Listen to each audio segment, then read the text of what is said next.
If you want to manifest faster, if you want to manifest with more ease, if you want to manifest the bigger things, you have to do this one thing.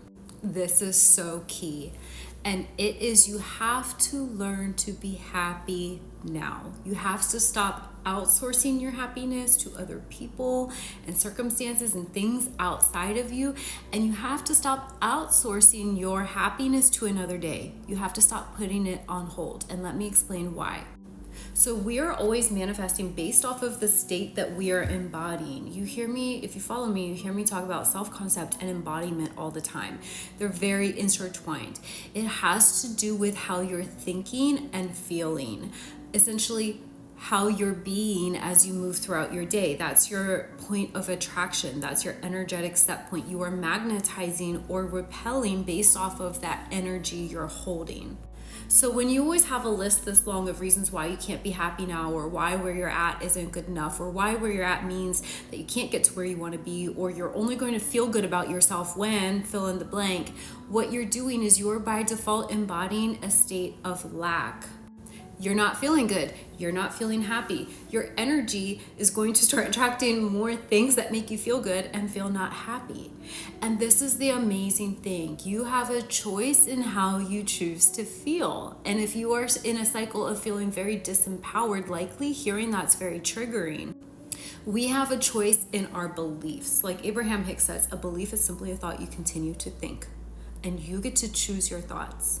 Yes, other old thoughts may come up more readily because that's what you've practiced, but you can intentionally choose to think new thoughts. The thoughts you think are a choice. Therefore, your beliefs are also a choice. Your habits, your actions, your behaviors are a choice. How you choose to perceive situations and interpret things is a choice. And how you choose to feel is a choice.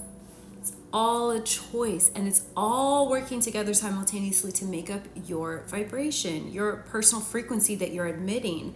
And we say attract, but really what happens is life is just reflecting back to us what we're being. So when you want to change what's showing up, when you want to move on to bigger and better, when you want things to be easier, you have to think, how am I in my own way? And how can I get out of my own way and let it be easier? And one of the biggest things I see even some of the most successful people do is they are delaying their happiness. They're telling stories. They're telling stories that where they are or what they've accomplished isn't good enough. They're not really letting themselves fully soak in the achievements that they worked so hard to get because they're just on to the next. And here's the thing. The things you've manifested in your life, you need to start appreciating them. And the more you do this, you'll start to attract with more ease. You're not going to have to work so hard, right? But sometimes life is a little bit of hard work. So why aren't you letting yourself enjoy it? Ask yourself that. Why don't I feel worthy of enjoying myself and where I'm at right now? Why don't I feel worthy of being happy? Why don't I value myself enough to pick higher vibrational thoughts?